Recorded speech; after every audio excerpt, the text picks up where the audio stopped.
कोई अगर कह रहा है कि डर के रहेंगे या ये रहेंगे, मनमाना मंत्रालय ले लेंगे, तो मुझे नहीं लगता कि ऐसा संभव हो पाएगा।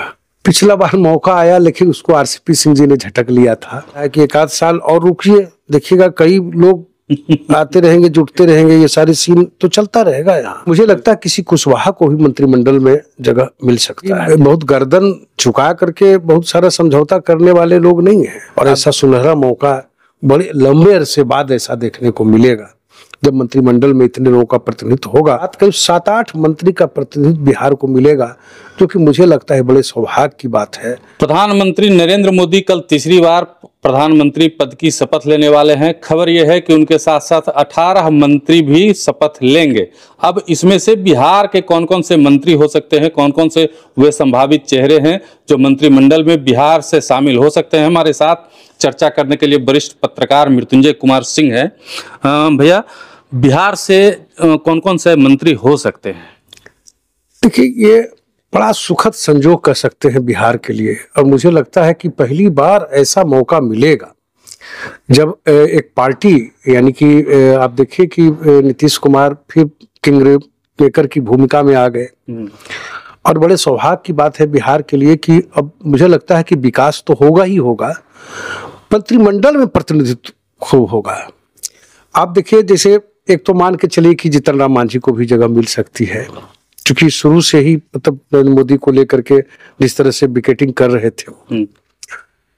दूसरा, आप बात कर ले चिराग पासवान की, तकरीबन मंत्री बनना तय है, तो 2 प्रतिनिधित्व बिहार को ये हो गया। देखिए, ललन सिंह नीतीश कुमार के थे, नजदीकी रहे, उनकी एक ही मनसा थी कि हम कभी केंद्र में मंत्री बने। पिछला बार मौका आया लेकिन उसको आरसीपी सिंह जी ने झटक लिया था, तो इस बार मुझे लगता है कि एक चेहरा जो है ललन सिंह, उनका मंत्रिमंडल में शामिल होना तय माना जा रहा है। दूसरा, अगर हम बात करें, चूंकि देखिए नीतीश कुमार की एसपी अति पिछड़ा है, और जो अति पिछड़ा में दिग्भ्रमण हुआ, ये सारी चीजें हुई, तो इसको लेकर के भी थोड़ा सा ये है। तो रामनाथ ठाकुर चूंकि बड़े चेहरे हैं, कर्पूरी ठाकुर के पुत्र हैं, तो एक उनको जगह मिलने की पूरी मतलब संभावना, जहां तक मेरी जो अंदर सूत्रों से जो जानकारी मिल रही है, तो ये 4 नाम तो तकरीबन तय ही है। 4-5 नाम जो मैंने आपको बोले कि इसमें कहीं कोई इफबट नहीं है।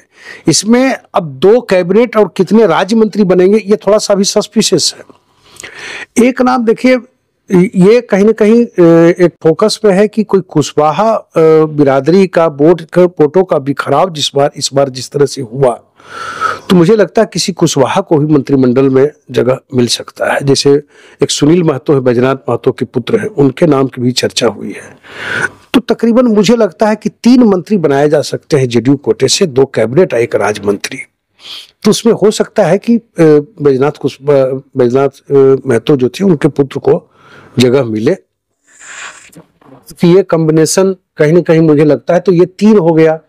अब देखिए, भारतीय जनता पार्टी कोटे से तो 1-2 मंत्री बनने हैं। चर्चा है कि विवेक ठाकुर का नाम भी आ रहा है मंत्रिमंडल में, चूंकि नए चेहरों को थोड़ा जगह देना चाहती है, पुराने लोगों को मुझे नहीं लगता है कि अब शायद जगह वो मिल पाए, क्योंकि अब जब साइडलाइन करना होगा तो सारे पुराने लोगों को करना होगा। राधा मोहन सिंह है उस पाइपलाइन में, गिरिराज सिंह है, फिर जो मतलब जो एक अच्छे उम्र गुजार चुके हैं, मुझे नहीं लगता कि उनको मंत्रिमंडल में इस बार शायद स्थान दे, जैसा चर्चा सुन रहे हैं अंदर से जो खबर आ रही है। दूसरा, एक विवेक ठाकुर का नाम है। संजय जायसवाल को, चूंकि वहाँ बनियाबर्ग में एक नाराजगी थी कि उस इलाके में जो तिहारी का इलाका है, हो सकता है उनको वहाँ जगह मिले संजय जायसवाल को। लगातार जीतते भी आ रहे। एक संजय जायसवाल का नाम आ रहा है, विवेक ठाकुर का नाम आ रहा है। फिर उसके बाद ये सब हो सकता है कि राज्य मंत्री ही बनाए जाए।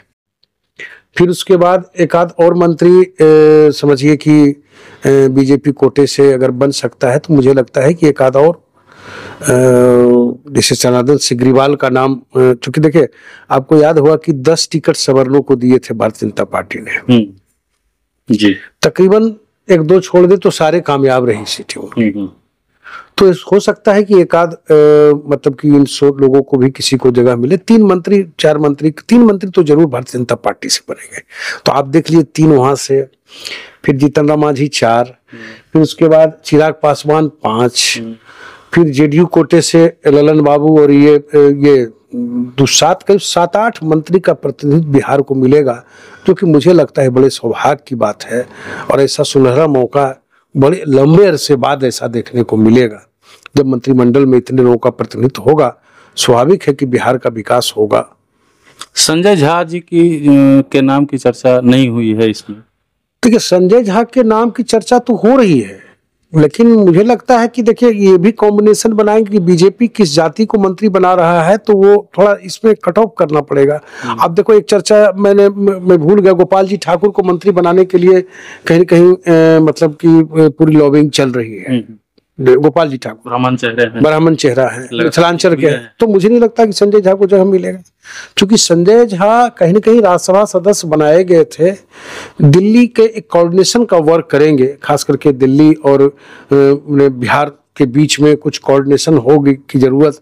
देखिए, आज नीतीश कुमार इस पोजीशन में आज अपने को अच्छा फील इसलिए कर रहे हैं कि उनकी एक ही मंशा थी कि एनडीए से गठबंधन हो तो हम डायरेक्ट पीएम के इर्द गिर्द रहें जी, बीच वाला कोई हमें हैंडल न करे जी।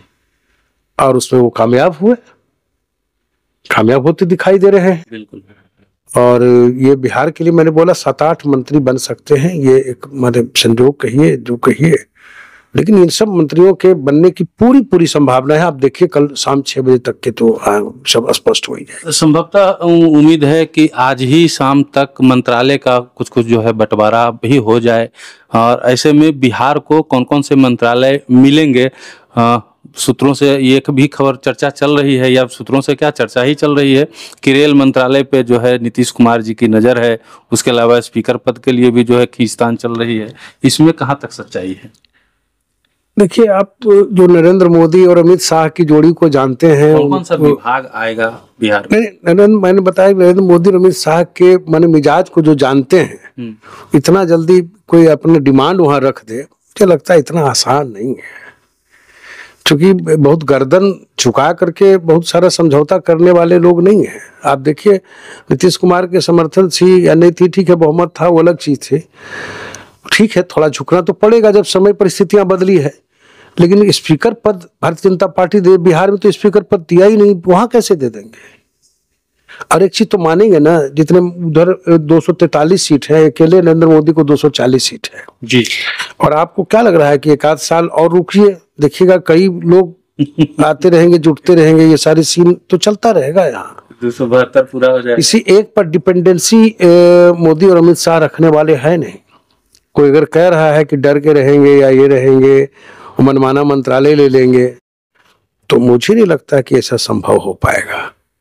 लेकिन हम चाहते हैं कि बिहार को एक अच्छा कैबिनेट मिले, अच्छा मंत्रालय मिले, ताकि जैसे कृषि वगैरह मंत्रालय अगर बिहार को मिले, तो बिहार जैसे जिसके पास कुछ खनिज मिनरल्स नहीं है, तो कृषि के उद्योग को बढ़ावा मिलेगा अगर, तो हमको लगता है बिहार का ज्यादा विकास होगा। तो ये सारी चीजें, रेल मंत्रालय वगैरह ये सब जो चर्चा चल रही है, स्पीकर वगैरह, ये मुझे नहीं लगता कि संभव हो पाए। अच्छा, एक चीज और है कि ऐसा भी तो हो सकता है कि नीतीश कुमार जी मतलब स्वतंत्र रूप से बीजेपी को काम करने दें केंद्र में, और ये दोनों में हो जाए कि भाई बिहार में आप हमको स्वतंत्र रूप से काम करने दीजिए, हस्तक्षेप नहीं कीजिए, विधानसभा चुनाव भी आने वाला है, और केंद्र में आप स्वतंत्र रूप से काम कीजिए, हमको जो देना है दे दीजिए, ये भी तो हो सकता है। देखिए, अब तो बड़ा अच्छा कॉम्बिनेशन हो जाएगा ना, अब रियल में डबल इंजन की सरकार हो गई। अगर आप रियल डबल इंजन की बात करते हो, तो असली डबल इंजन अब होगा। कारण कि आप देखिए, एक तरफ से मतलब कि अब केंद्र में मंत्री रहेंगे बिहार के 4-5, फिर यहाँ राज्य में सरकार रहेगी, तो कोऑर्डिनेशन तो स्वाभाविक है बनेगा। अब सपोज कीजिए वहाँ केंद्र में कोई कृषि मंत्री है, कृषि राज्य मंत्री है, यहाँ का कृषि मंत्रालय, तो दोनों जब मिलेगा तो कहीं ना कहीं उसका बेनिफिट तो मिलेगा कि कौन कौन सी योजना आ रही है, कौन कौन सी योजना नहीं आ रही है, जा रही है।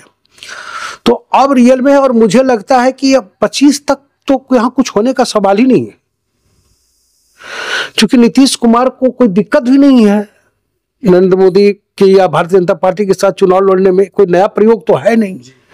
तो मुझे लगता है कि 25 का विधानसभा चुनाव के बाद ही कुछ इधर उधर हो तो हम न कहें, लेकिन अभी फिलहाल 25 तक तो किसी को कोई खतरा मुझे दिखाई नहीं दे रहा है। और नरेंद्र मोदी भी या अमित शाह अब इतने अनुभवी हो गए हैं कि किससे कहाँ गर्दन झुका लेना है, किससे गर्दन पे चढ़ जाना है, ये लोग कम माहिर खिलाड़ी नहीं है। और जो ये लोग कह रहे हैं कि टूट जाएगा, रह जाएगा, बार्गेन करेगा, वो करेगा, ये सब अभी आपको विधानसभा चुनाव तक ऐसा कुछ नहीं होने वाला है। चलिए, मृत्युंजय कुमार सिंह थे हमारे साथ। इन्होंने साफ तौर पे बताया कि नरेंद्र मोदी और अमित शाह इतने भी मतलब राजनेता ऐसे नहीं है कि वो किसी के सामने झुक जाएं और झुक के जो है किसी को मंत्रालय सौंप दें। बिहार में जो है वो कई चेहरे हैं जो मंत्रिमंडल में शामिल हो सकते हैं, और अच्छी बात है कि बिहार को कृषि विभाग और रेल मंत्रालय जैसा मंत्रालय अगर मिलता है तो बिहार के लिए वो बहुत खुशी की बात है। हम लोगों के लिए भी खुशी की बात है। बिहार का विकास होगा।